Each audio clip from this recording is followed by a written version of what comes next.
Salut à tous, ici Stéphane de forex-trader.fr. Nous sommes le 29 juin 2015. On va parler de l'euro et ça va être rock'n'roll cette semaine, je sens.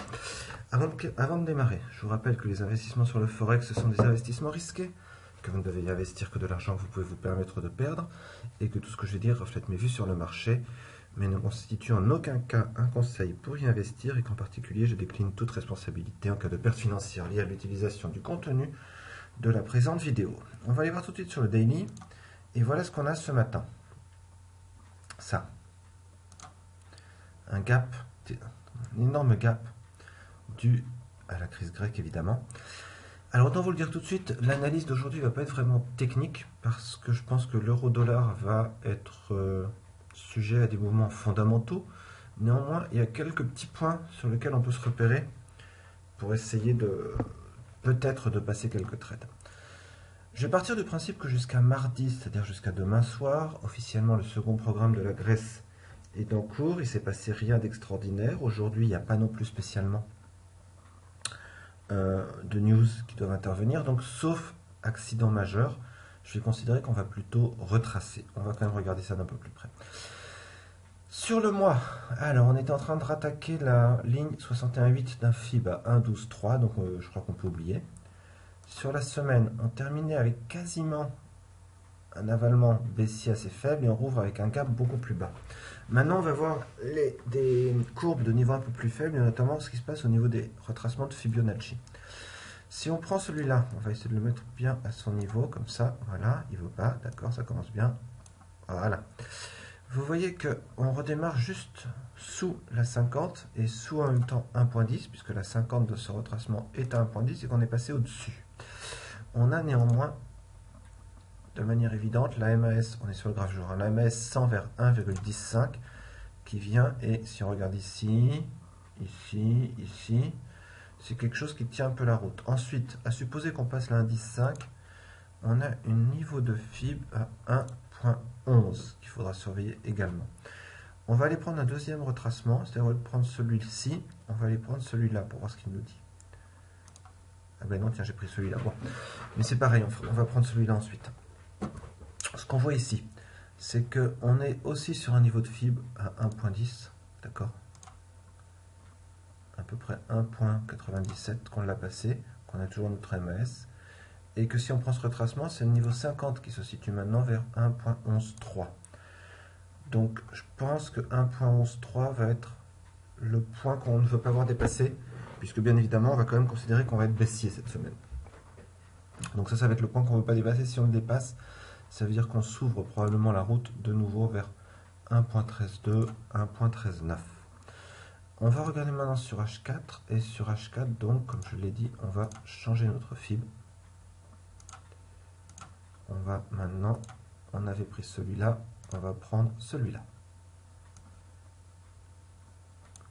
Qu'est-ce qu'on voit? On rebondit sur un FIB qu'on connaît bien, qui est le 786, d'accord, qui a 0,95, et on est en train de monter vers l'inconnu. On retrouve également un niveau intéressant FIB 50 sur un double creux à 1,11,3. Donc je rappelle, FIB 50 à 11,3, que l'on prenne ce retracement-là, vous me direz c'est le même, c'est à peu près normal, ou ce retracement-là, on a le 50 vers 1,11,3. Et ça va vraiment être pour nous un repère. On va passer sur M15, ce que je fais rarement, mais quand même, voilà ce qui se passe depuis l'ouverture. Donc on a rebondi sur le 7,86, on monte doucement, et on tourne actuellement autour de 1,10. J'ai regardé, je pensais qu'on allait même ici, en fait tout à l'heure, pendant la session asiatique, le casser vers le bas, et je voulais prendre, et je veux toujours prendre si on casse 1,0 vers le bas à un niveau de short, vendre. Mais pour l'instant, c'est pas, on va voir ce que je pense qu'on va ranger jusqu'à l'ouverture des marchés européens. On note, on va revenir sur H4 quand même, on a ici le 61,8 qui est 1,15. Je vous rappelle que ça correspond à notre MS 500, MS 100 ici, là, 1,15. Donc ça nous fait une résistance intermédiaire, grosso modo. Donc pour l'euro aujourd'hui, on est lundi, je m'attends à ce qu'il consolide vers le haut, mais ce sont des facteurs principalement, encore une fois, fondamentaux qui vont le guider.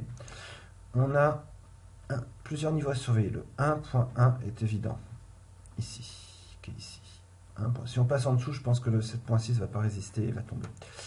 Si on consolide vers le haut, il faut regarder ensuite indice 5, 1,11 et bien sûr 1,113. Notez que pour aller jusqu'à 1,113, il faudrait qu'on casse l'ADR. Si on passe 1,113, on s'ouvre la route plus haut. Mon analyse aujourd'hui, c'est que suite à ce gros fossé, ce gap baissier, il y a beaucoup de trades qui ont dû se faire stopper et que les gens ont besoin de reprendre des positions short. Je pense que ce mouvement, ce sont des gens en fait qui prennent des positions, qui se préparent, qui achètent maintenant pour pouvoir revendre un peu plus tard. Donc ils se préparent à faire des shorts. On ne va pas les contrarier trop vite. Et je pense que, à mon avis, c'est vers 1.5, 1.11, 1.113, et sans doute pas aujourd'hui, qu'on va trouver de beaux signaux vendeurs. Néanmoins, il faut être prêt à toute éventualité. Et en fonction de l'évolution du niveau fondamental, on peut avoir des